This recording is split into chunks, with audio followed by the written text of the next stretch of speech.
नमस्कार दोस्तों, स्वागत है आप सभी का आपके अपने यूट्यूब चैनल आरटी लेक्चर्स में। दोस्तों, मॉडल क्वेश्चन पेपर्स के सीरीज़ में पिछले वीडियो लेक्चर्स में हमने 6 तक के मॉडल क्वेश्चन पेपर्स डिस्कस कर चुके हैं। मॉडल क्वेश्चन पेपर्स की सीरीज़ को कंटिन्यू करते हुए आज की इस वीडियो लेक्चर में हम मॉडल क्वेश्चन पेपर 7 की 30 मोस्ट इम्पोर्टेंट एमसीक्यूज़ को शॉर्ट एक्सप्लेनेशन के साथ में सॉल्व करेंगे। तो दोस्तों, यदि आप चैनल पर नए हैं तो चैनल को सब्सक्राइब कर लें और बेल आइकन को प्रेस कर लें ताकि नेक्स्ट आने वाले मॉडल क्वेश्चन पेपर्स के सीरीज़ की नोटिफिकेशन आपको मिलती रहे। तो चलिए शुरू करते हैं आज के इस मॉडल क्वेश्चन पेपर को विदाउट टाइम वेस्ट के। Question number first, the threshold energy required for fair production is. Question है रेडिएशन इंटरेक्शन विथ मैटर से, जहाँ पर पेयर प्रोडक्शन के लिए जो थ्रेशोल्ड एनर्जी की रिक्वायरमेंट होती है वो कितनी होती है, यानी कि जो मिनिमम एनर्जी चाहिए होती है एक पेयर प्रोडक्शन के इंटरेक्शन के लिए, तो वो कितनी होती है। ऑप्शन ए है 1.02 kilo electron volt, B 511 kilo electron volt, C 1.02 mega electron volt and D 511 mega electron volt. तो यहाँ पर इसका राइट आंसर होगा option C 1.02 omega electron volt. यदि इससे कम एनर्जी का फोटोन मैटर से इंटरेक्ट करता है तो उस कंडीशन में जो पेयर प्रोडक्शन है उसके होने की जो प्रोबेबिलिटी होती है वो बहुत कम होती है या फिर न के बराबर होती है। Question number second, mass density of lungs is. Lungs की मास डेंसिटी होती है option A 320 kg per metre cube, option B 100 kg per metre cube, option C 50 kg per metre cube and option D 1000 kg per metre cube. तो यहाँ पर इसका right answer होगा option A 320 kg per metre cube. ये question एक बार AIIMS में भी आया हुआ है। तो इसी जो लंग्स की डेंसिटी होती है वो अपने सीटी से मेजर की जाती है, सीटी नंबर्स से। तो इसका राइट आंसर होगा 320 kilogram per metre cube. Question number third, lead is used as shielding material and has a KH of। lead का हम रेडियोग्राफी या रेडियोलॉजी के अंदर शील्डिंग मटेरियल के रूप में यूज करते हैं जिसकी KH कितनी होती है। ऑप्शन ए है 20 किलो इलेक्ट्रॉन वोल्ट, बी है 37 kilo electron volt, C 70 kilo electron volt and D 88 kilo electron volt. तो यहाँ पर इसका राइट आंसर होगा option D 88 kilo electron volt. यहाँ पर अदर ऑप्शन है 20 किलो इलेक्ट्रॉन वोल्ट, ये होती है अपने मोलिब्डेनम की KH and 37 kilo electron volt जो KH होती है वो होती है बेरियम की, 70 किलो इलेक्ट्रॉन वोल्ट होती है अपने टंगस्टन की। एंड साथ ही साथ एक और बता देता हूँ मैं आपको, यहाँ पर 23 मेगा इलेक्ट्रॉन वोल्ट होती है, किलो इलेक्ट्रॉन वोल्ट होती है अपने रोडियम की। तो इस प्रकार से जो इनकी ये सीरीज होती है यहाँ पर। Question number fourth, the glass envelope open X ray tube also filter the emerging X ray beam and is called as. एक एक्सरे ट्यूब का जो ग्लास एनवलप होता है वो इमर्जिंग यानी कि बाहर निकलने वाले एक्सरे बीम को फिल्टर करता है, तो उसे कहते हैं हम। ऑप्शन ए है inherent filtration, option B filters, option C added filtration and option D leakage filtration. तो यहाँ पर इसका राइट आंसर होगा ऑप्शन ए इनहेरेंट फिल्ट्रेशन। देखिए क्या होता है कि जो एक्सरे फिल्ट्रेशन एक्सरे ट्यूब में दो टाइप से होता है, एक होता है इनहेरेंट फिल्ट्रेशन एंड एक होता है यहाँ पर एडेड फिल्ट्रेशन। इनहेरेंट फिल्ट्रेशन खुद स्वयं एक्सरे ट्यूब के कारण जो रेडिएशन फिल्टर होती है उसे कहते हैं हम, एंड जो एडेड फिल्ट्रेशन होता है वो हम बाहर से जो मटेरियल ऐड करते हैं फिल्ट्रेशन के रूप में उसे हम एडेड फिल्ट्रेशन कहते हैं। तो यहाँ पर जो इनहेरेंट फिल्ट्रेशन होता है उसका मान वेरी करता है 0.5 mm to 1 mm of aluminium equivalent के बराबर होता है किसी भी एक्सरे ट्यूब के अंदर। और साथ ही जो एडेड फिल्ट्रेशन होता है डायग्नोस्टिक रेडियोलॉजी में उसका जो वैल्यू वेरी करती है 1 mm से लेके 1.5 mm ऑफ एल्यूमिनियम तक के बीच में वेरी करती है। और हम यहाँ पर जो मटेरियल यूज करते हैं डायग्नोस्टिक रेडियोलॉजी में filter as a filter material aluminium and copper का यूज करते हैं। और डायग्नोस्टिक रेडियोलॉजी के अंदर जो टोटल फिल्ट्रेशन होता है वो 70 kVp से अबव वाली जो यूनिट्स होती है तो उनके अंदर ये 2 से लेके 2.5 mm ऑफ एल्यूमिनियम से की रेंज के अंदर ये होता है। नेक्स्ट हम बात करते हैं question number 5th, collimation used in X ray tube is for. X ray tube के अंदर जो कोलिमेशन हम यूज करते हैं किसके लिए यूज करते हैं? ऑप्शन ए है to reduce size and shape of the beam, option B decrease the patient dose, option C improve image quality and option D all of these. तो यहाँ पर इसका राइट आंसर होगा option D all of these. जो filter होता है sorry collimator होता है उसका काम होता है बीम को कोलिमेट करना, बीम के साइज एंड शेप को कोलिमेट करना, एक प्रॉपर साइज में लेना। और साथ ही जो यदि हम जिस एरिया ऑफ इंटरेस्ट का एक्सरे कर रहे हैं, एग्जामिन कर रहे हैं, रेडियोग्राफी कर रहे हैं, तो उस एरिया के ऊपर ही रेडिएशन को देना, उस साइज की जो रेडिएशन है वही हमें लेना। तो अदर जो टिश्यूज है उनको रेडिएशन से बचाना। तो इससे जो पेशेंट की डोज है वो डिक्रीज होती है और साथ ही साथ जो इमेज की क्वालिटी है वो भी इम्प्रूव होती है। Question number 6, the scattered radiation can be reduce by. Radiography के अंदर जो स्कैटर्ड रेडिएशन है उसको किसके द्वारा हम कम कर सकते हैं? ऑप्शन ए है collimation, option B correct voltage, option C compression and option D all of these. तो यहाँ पर भी इसका राइट आंसर होगा ऑल ऑफ दीज। देखिए जो स्कैटर रेडिएशन है, स्कैटर रेडिएशन को हम कोलीमीटर के द्वारा भी यहाँ पर कोलीमेट करके स्कैटर रेडिएशन को कम कर सकते हैं। साथ ही साथ ये वोल्टेज पे भी डिपेंड करती है। लोअर वोल्टेज के ऊपर जो इसकी जो स्कैटर रेडिएशन के जो चांसेज होते हैं वो ज़्यादा होते हैं कंपेयर टू हायर वोल्टेज। यदि हम पेशेंट का जो वेट थिकनेस है वो ज़्यादा है तो उसको कंप्रेस करके भी यहाँ पर जो स्कैटर्ड रेडिएशन है उसको कम किया जा सकता है और इमेज की क्वालिटी को बेहतर बनाया जा सकता है। जैसे कि आप मेमोग्राफी में देखते हैं उसके अंदर कंप्रेशन पैडल्स होते हैं जिनकी सहायता से जो इमेज की क्वालिटी है उससे और भी बेहतर बन के आती है और साथ ही साथ जो एरिया ऑफ इंटरेस्ट है वो भी इंक्रीज होता है उसके अंदर। Question number 7, the minimum base plus fog density of एक x ray tube film is about of X-ray film is about. एक एक्सरे फिल्म की जो fog plus test base density होती है वो मिनिमम कितनी होती है? ऑप्शन ए है 0.02 optical density, option B 0.05 optical density, option C 0.12 optical density and option D है 1.0 ऑप्टिकल डेंसिटी। तो यहाँ पर इसका राइट आंसर होगा ऑप्शन सी 0.12 ऑप्टिकल डेंसिटी। देखिए अगर हम यदि एक टिपिकल रेंज की बात करें यहाँ पर तो इसकी रेंज होती है 0.1 से लेके 0.25 ऑप्टिकल डेंसिटी के बीच में इसकी जो रेंज होती है वो बेस प्लस फोक डेंसिटी की।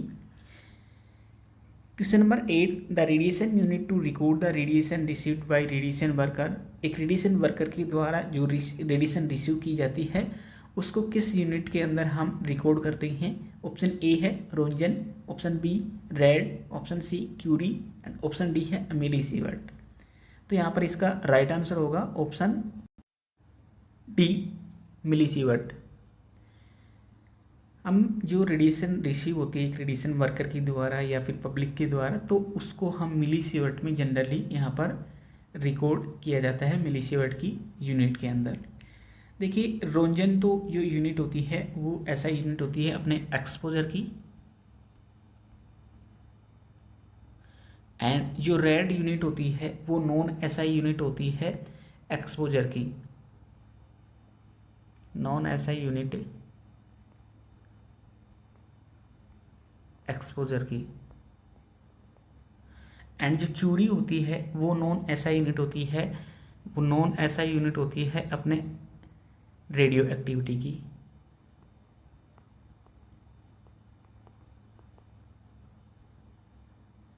ठीक है, नेक्स्ट क्वेश्चन की तरफ बढ़ते हैं हम यहाँ पर। The principle of radiation protection involve. Radiation protection के प्रिंसिपल में इन्वॉल्व होते हैं, शामिल है। ऑप्शन ए है time, B time and distance, C time distance and shielding and D none of these. तो ये तो बहुत इजी क्वेश्चन है, इसका आप आंसर होगा option C time distance and shielding, जिसको हम अदर नेम TDS रूल के भी नाम से जानते हैं, या फिर इसी यही प्रिंसिपल जो आता है ये आता है एलारा प्रिंसिपल के अंदर, जिसके अंदर टाइम डिस्टेंस एंड शील्डिंग को हमें फॉलो करना होता है। मिनिमम टाइम यहाँ पर स्पेंड करना होता है एक रेडिएशन एरिया के अंदर, और मैक्सिमम डिस्टेंस में हमें रहना होता है, और प्रॉपर शील्डिंग के साथ में हमें एक्सरे या फिर रेडियोग्राफी करनी होती है। Question number 10, characteristics curve signifies about. Characteristics curve किसके बारे में हमें बताता है? ऑप्शन है फिल्म गामा, ऑप्शन बी है मतलब किसका प्रतीक होता है कैरेक्टरिस्टिक कर्व, ऑप्शन बी है density of the film, option C base plus fog density, and option D all of these. तो यहाँ पर इसका राइट आंसर होगा option D all of these. देखिए फिल्म गामा होता है वो होता है एक एवरेज ग्रेडियंट होता है जो कि जो फिल्म की जो कॉन्ट्रास्ट है उसको डिस्क्राइब करता है, और इसका मान होता है D2 minus D1 upon log 10 E2 minus E1, ये इसकी वैल्यू होती है। तो यहाँ पर जो D1 एंड जो D2 है, जो कर्व के ऊपर जो स्ट्रेट लाइन होता है तो उसकी जो डेंसिटी जो होती है डिफरेंट एंड जो log E2 एंड E1 है वो एक्सपोजर्स को शो करते हैं यहाँ पर, और ये ग्राफ डेंसिटी एंड एक्सपोजर के बीच में प्लॉट किया जाता है, इसलिए ये फिल्म की डेंसिटी के बारे में बताता है हमें। और इसके अंदर जो मिनिमम बेस डेंसिटी होती है वो होती है 0.1 से लेके 0.25 के बीच में, base plus fog density. Next question की तरफ बढ़ते हैं हम। Which is not true about film contrast. Film के कॉन्ट्रास्ट के बारे में निम्न में से कौन सा कथन असत्य है? ऑप्शन ए है इन्वर्सली प्रोपोर्शनल टू OFD यानी optic object to film distance, option B है inversely proportional to filtration, option C है inversely proportional to film size, and option D है inversely proportional to focal spot size. Proper रूप से इसका जो answer निकल के आया है वो यहाँ पर निकल के आया है ऑप्शन बी फिल्ट्रेशन। ये क्वेश्चन भी बहुत अच्छा क्वेश्चन है। देखिए जब भी हम ऑप्टिकल ऑब्जेक्ट से लेके फिल्म की डिस्टेंस इंक्रीज करते हैं तो यहाँ पर जो कॉन्ट्रास्ट है वो क्या होता है? डिक्रीज होता है। यानी कि जितना हम पास में रखते हैं फिल्म को या फिर ये इमेज रिसेप्टर को पेशेंट के ऑब्जेक्ट के पास में रखते हैं तो जो अपने इमेज की क्वालिटी या इमेज का कॉन्ट्रास्ट होता है फिल्म का वो उतना ही अच्छा होता है। ठीक है, तो ये क्वेश्चन यानी कि फर्स्ट ऑप्शन तो ये तो राइट होता है। उसके बाद में हम बात करें या थर्ड ऑप्शन को कर देते हैं कि इन्वर्सली प्रोपोर्शनल होता है फिल्म साइज की। यदि हम फिल्म का साइज बढ़ा लेते हैं ना तो जो इमेज का जो कॉन्ट्रास्ट है वो ज़्यादा उसके अंदर क्या होता है? जूम होता है, तो इमेज फटी नज़र आती है बड़ी फिल्म के अंदर। अच्छे से प्रॉपर रूप से जो उसका हमें जो शार्पनेस होती है वो अच्छे से नहीं दिखती एक लार्ज फिल्म के अंदर कंपेयर टू स्मॉल फिल्म। अगर छोटी फिल्म हम यहाँ पर यूज करते हैं तो उसका जो कॉन्ट्रास्ट है और शार्पनेस है वो हमें अच्छी एंड बेटर दिखाई देती है, तो इसके भी ये इन्वर्सली प्रोपोर्शनल होता है, तो ये भी ऑप्शन करेक्ट हो जाता है। बात करें फोर्थ ऑप्शन की तो ये इन्वर्सली प्रोपोर्शनल होता है फोकल स्पॉट साइज की। ये आप जानते हैं कि जितना ज़्यादा फोकल स्पॉट का साइज होगा तो उतनी ही ज़्यादा उसके अंदर पनम्बरा क्रिएट होगा। पनम्बरा क्या करता है? वो भी इमेज के अंदर क्या होता है? फोक को क्रिएट करेगा। तो जो फिल्म की जो डेंसिटी है यानी कि कॉन्ट्रास्ट है वो वहाँ पर क्या होगा? डिक्रीज होगा उससे। तो इसलिए हम जो फोकल स्पॉट का साइज यूज करते हैं वो कम यूज करते हैं। तो स्मॉल फोकल स्पॉट साइज के अंदर जो इमेज की शार्पनेस होती है वो अच्छी होती है। तो ये भी जो ऑप्शन होता है वो करेक्ट निकलता है। तो इसलिए जो यहाँ पर जो इनकरेक्ट ऑप्शन है यानी कि ट्रू ऑप्शन नहीं है वो आ जाता है यहाँ पर ऑप्शन बी। नेक्स्ट क्वेश्चन की बात करते हैं हम। क्वेश्चन नंबर 13 है which is not true about intensifying screen. Intensifying screens के लिए निम्न में से कौन सा कथन असत्य है? ऑप्शन ए है speed is inversely proportional to exposure. Intensifying screens की जो स्पीड होती है एक्सपोजर के इन्वर्सली प्रोपोर्शनल होती है यानी कि 1/r। ऑप्शन बी है intensification factor is the ratio of the exposure required to produce the same film density without screen upon with screen. यानी कि जो इंटेंसिफिकेशन फैक्टर होता है वो रेशियो होता है, एक अनुपात होता है। एक तो एक्सपोजर के साथ सेम फिल्म डेंसिटी को प्रोड्यूस करने के लिए एक्सपोजर के साथ में without screen upon with screen के। ऑप्शन सी है improve film gamma thus improve contrast and sharpness। Option D है इंक्रीज पेशेंट डोज। तो यहाँ पर इसका राइट आंसर होगा option D increase patient dose. देखिए, यदि हम डायरेक्ट एक्सपोजर फिल्म्स का यूज़ करते हैं तो उस केसेस में जो हमें जो एक्सपोजर है वो ज़्यादा देना पड़ता है, तो इसलिए जो पेशेंट की जो डोज होती है फिर इंक्रीज हो जाती है। लेकिन यदि हम इंटेंसिफाइंग स्क्रीन्स का यूज करते हैं तो उस केसेस में जो डोज होती है पेशेंट की वो डिक्रीज होती है, न कि यहाँ पर इंक्रीज होती है। तो इसलिए जो ये कथन है यहाँ पर वो असत्य है। और यहाँ पर फर्स्ट ऑप्शन की बात करें हम यहाँ पर, तो जो स्पीड्स होती है इंटेंसिफाइंग स्क्रीन्स की वो एक्सपोजर के इन्वर्सली प्रोपोर्शनल होती है 1/r। ठीक है, और फिल्म गामा, और ये क्या होता है कि इससे जो फिल्म गामा यदि फिल्म की डेंसिटी को बारे में बताता है हमें, यदि इम्प्रूव होगा तो उसका जो कॉन्ट्रास्ट है और शार्पनेस है वो भी हमें इम्प्रूव होगी। जैसा कि हमने पिछले क्वेश्चंस के अंदर देखा था कि जो फिल्म गामा है वो क्या होता है D2 - D1 log 10 E2 - E1। ठीक है, जिसको अपन एवरेज ग्रेडियंट भी कहते हैं। Question number 14, image by very short TR and very long TE। MRI के अंदर बहुत लंबे time of echo and very long time of echo and very short time repetition time के द्वारा जो इमेज बनती है उसको हम किस इमेज के नाम से जानते हैं। तो यहाँ पर ऑप्शन है proton density weighted image, option B है T1 weighted image, option C T2 weighted image and option D है no image can be produce. तो यहाँ पर इसका राइट आंसर होगा no image can be produce. यदि MRI के अंदर बहुत ज़्यादा शॉर्ट टाइम ऑफ रिपीटेशन होगा और यदि लॉन्ग टाइम ऑफ इको होगा तो उस केस में क्या होता है कि यदि RF पल्स की जो रिपीटेशन की रेट ज़्यादा हो जाती है और तो यह क्या होती है बहुत लंबे समय में डिटेक्ट हो पाती है, यानी कि इसका जो टाइम ऑफ इको होता है वो लॉन्ग होता है, तो उस केस में किसी भी प्रकार की जो इमेज होती है वो यहाँ पर फॉर्म नहीं होती। Question number 15, image by short TR and short TE। Short TR and short TE से जो इमेज बनती है वो कौन सी इमेज बनती है MRI के अंदर। ऑप्शन ए है T2 weighted image, option B T1 weighted image, option C proton density weighted image and option D no image can be produce. तो यहाँ पर इसका राइट आंसर है T1 weighted image. Short TR and short TE की बात करें हम यहाँ पर, तो यहाँ पर जो इमेज बनती है वो होती है T1 weighted image. Next question की तरफ बढ़ते हैं हम यहाँ पर। Question number 16, image by long TR and long TE। Long TR and long TE से जो इमेज बनती है वो कौन सी बनती है T1 T2 proton density no image can be produce. तो यहाँ पर इसका राइट आंसर होगा T2 वेटेड इमेज। यदि हमें बात करें short TR and short TE की तो उस केस में जो इमेज बनती है वो T1 वेटेड इमेज बनती है। Long TR and long TE बात करें तो उस केसेज में जो इमेज बनती है वो T2 वेटेड इमेज बनती है। तो इस प्रकार से यदि बात करें हम यहाँ पर शॉर्ट TR और लॉन्ग TE की तो उस केसेज में इमेज बनती है प्रोटॉन वेटेड डेंसिटी इमेज की। वेरी शॉर्ट के केस में क्या होती है कोई किसी भी प्रकार की इमेज यहाँ पर नहीं बनती, very short and very long TE के केसेज में। ठीक है, क्वेश्चन नंबर 17, इंटरलोबुलर लोबर इस effusion of the chest can be demonstrated in. Chest के अंदर जो इंटरलोबर इफ्यूजन होता है, दो लोब्स के बीच में जो इफ्यूजन होता है तो उसको हम किस व्यू के अंदर अच्छे से डिमॉन्स्ट्रेट कर सकते हैं। ऑप्शन ए है lordotic view, option B recumbent position, option C PA position, option D AP position. तो यहाँ पर इसका राइट आंसर होगा ऑप्शन ए लॉर्डोटिक व्यू के अंदर।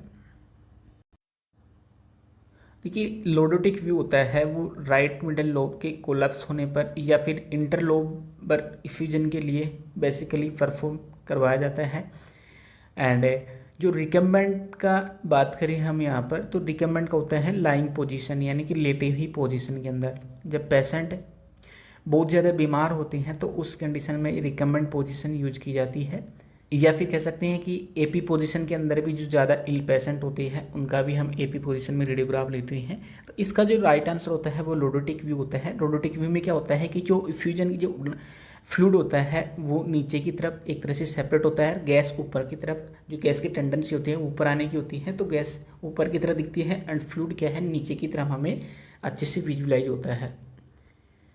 Question number 18, when the patient lie in lateral recombinant position, the cassette is placed behind the patient and the horizontal beam is used.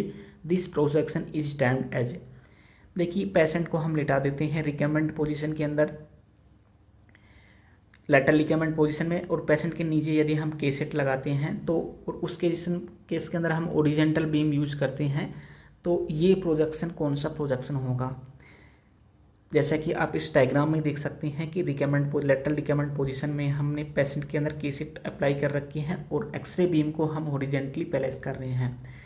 तो यहाँ पर इसका राइट आंसर होगा option सी, lateral डेक्यूबिटस position. तो उस position में आप देख सकते हैं कि ये पोजीशन है, ये एक लेटरल डेक्यूबिटस की पोजीशन है।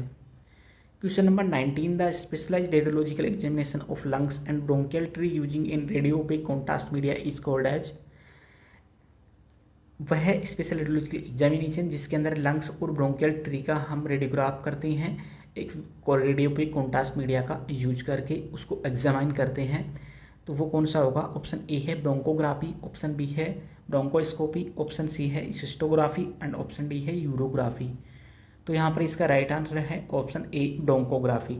ब्रोंकोग्राफी में हम एक स्पेशल स्कोप, ब्रोंकोस्कोप का यूज करते हुए उसके अंदर एक कैथेटर डालते हैं और उस कैथेटर की सहायता से हम वहाँ पर जो कॉन्ट्रास्ट है इंजेक्ट करते हैं, डायनोसिल कॉन्ट्रास्ट, और उसके बाद में जो इसके रेडियोग्राफ होते हैं वो डिफरेंट टाइप के रेडियोग्राफ लिए जाते हैं। ये जो एग्जामिनेशन है प्रायरली हम यूज करते थे, बहुत पहले यूज करते थे, आजकल क्या है इसको रिप्लेस कर दिया गया है HRCT के द्वारा। Question number 20, zooming of the CT images. यदि हम CT इमेज को जूम करेंगे तो उस केस में क्या होगा। ऑप्शन ए है increase the effect of noise, option B है decrease the effect of noise, option C है no effect of noise and option D है नन ऑफ दीज। तो यहाँ पर इसका राइट आंसर है option A, increase the effect of noise. यदि हम CT इमेज को जूम करते हैं तो उस केसेस में जो नॉइज़ के इफेक्ट होता है वो इंक्रीज होता है, ना कि decrease. Question number 21, decrease sector angle in USG will produce. यदि हम सोनोग्राफी के अंदर यानी कि अल्ट्रासोनोग्राफी में यदि सेक्टर एंगल को हम डिक्रीज करते हैं तो उस केसेस में क्या होता है। ऑप्शन ए है लो रिजोल्यूशन, ऑप्शन बी है हाई रिजोल्यूशन, ऑप्शन सी है no relation with resolution, option D है लार्ज फील्ड ऑफ व्यू।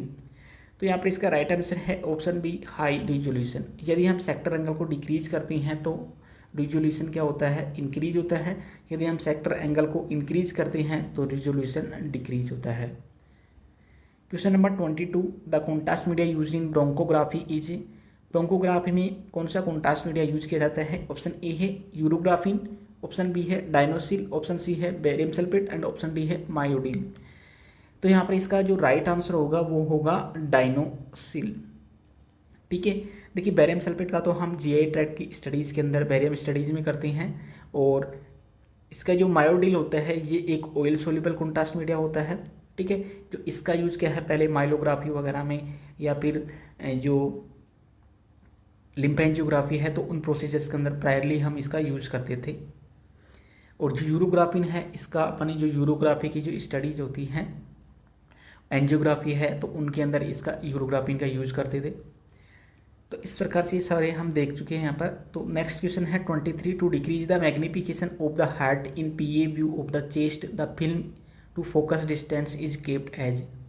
देखिए हमें यदि मैग्निफिकेशन को हार्ट का अगर हम PA व्यू ले रहे हैं चेस्ट का, तो उस केस के अंदर अगर हार्ट की जो मैग्निफिकेशन है उसको डिक्रीज करने के लिए हमें जो डिस्टेंस होती है वो कितनी रखनी चाहिए एक चेस्ट के PA व्यू के अंदर। ऑप्शन ए है 40 inch, option B 60 inch, option C 72 inch and option D है 36 इंच। तो यहाँ पे इसका राइट आंसर होगा ऑप्शन सी 72 इंच, या फिर कह सकते हैं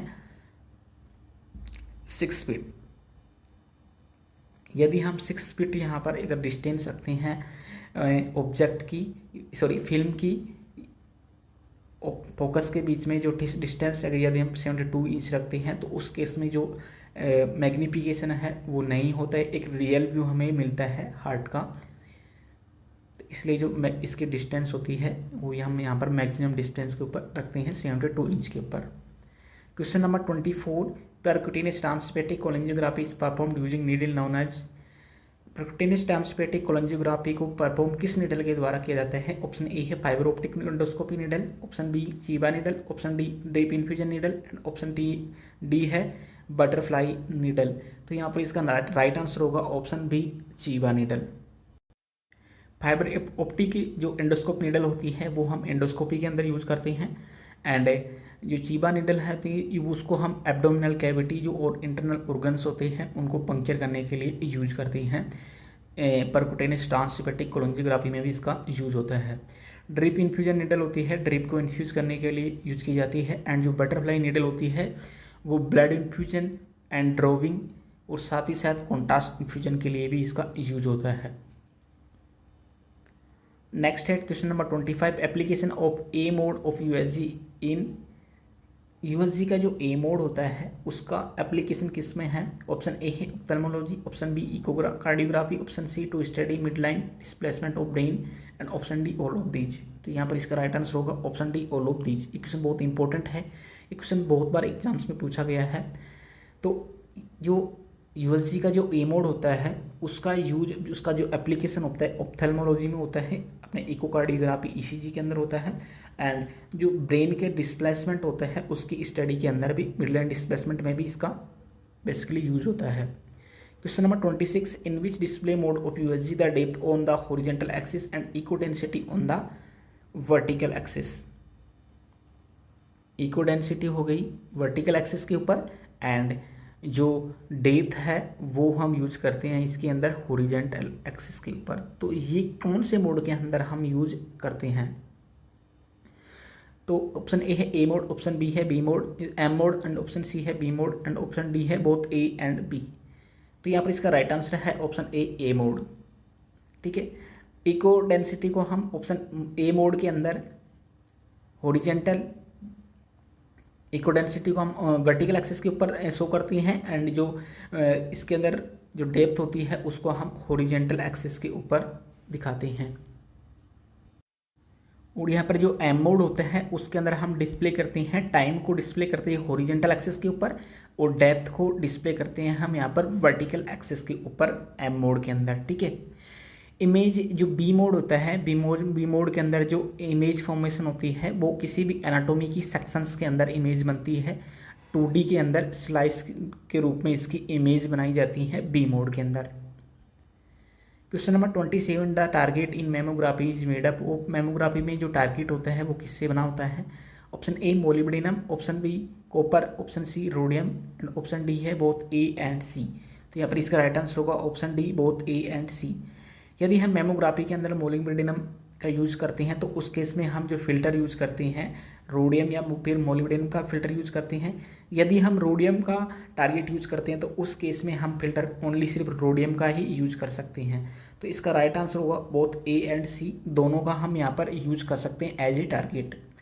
यदि हम मोलिब्डेनम का करते हैं तो उस केस में दोनों फिल्टर यूज कर सकते हैं, दोनों में से कोई भी। लेकिन यदि रोडियम का करते हैं तो उस केस में सिर्फ रोडियम का ही फिल्टर यूज करते हैं। Question number 28, the screen use in mammography are made up of. Mammography में जो स्क्रीन यूज की जाती है वो किससे बनी होती है? ऑप्शन ए है कैल्शियम टंगस्टेट, ऑप्शन बी है आयरन ऑक्साइड, ऑप्शन सी है silver halide, and option D है रेयर अर्थ स्क्रीन। तो यहाँ पर इसका राइट आंसर होगा option D rare earth screen. Silver halide जो कि इमल्सन के रूप में यूज किया जाता है, आयरन ऑक्साइड्स का यहाँ पर कोई महत्व नहीं है, और जो कैल्शियम टंगस्टेट होता है पहले एक जो कि स्क्रीन्स होती थी उनके अंदर यूज़ किया जाता है, जैसे कि रेडियोग्राफी की जो डायग्नोस्टिक रेडियोलॉजी की जो रूटीन की जो इमेज यूज़ करते हैं हम उसके अंदर इसका यूज़ किया जाता है बहुत पहले। आजकल तो क्या है रेयर अर्थ स्क्रीन से ही सबके अंदर यूज होती है।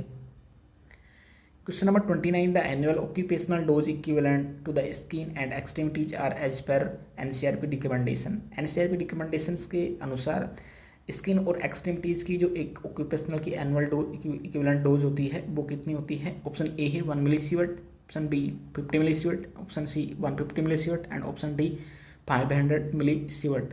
तो यहाँ पर इसका राइट आंसर होगा ऑप्शन डी 500 मिलीसीवर्ट।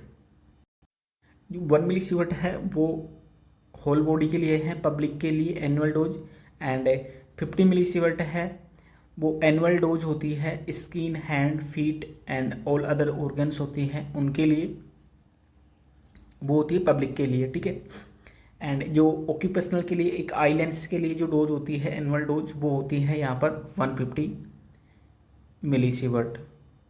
ठीक है, ये होती है आई लेंसेज के लिए ऑक्यूपेशनल।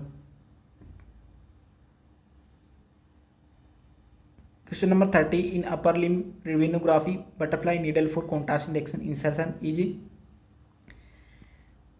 कॉन्ट्रास्ट के इंजेक्शन के लिए हम बटरफ्लाई नीडल का यूज करते हैं अपर लिम वेनोग्राफी में। तो वो कौन सी हम यहाँ पर वेन सेलेक्ट करते हैं? ऑप्शन ए है cephalic vein, option B axillary vein, option C median cubital vein and option D basilic vein. तो यहाँ पर इसका राइट आंसर होगा option C median cubital when.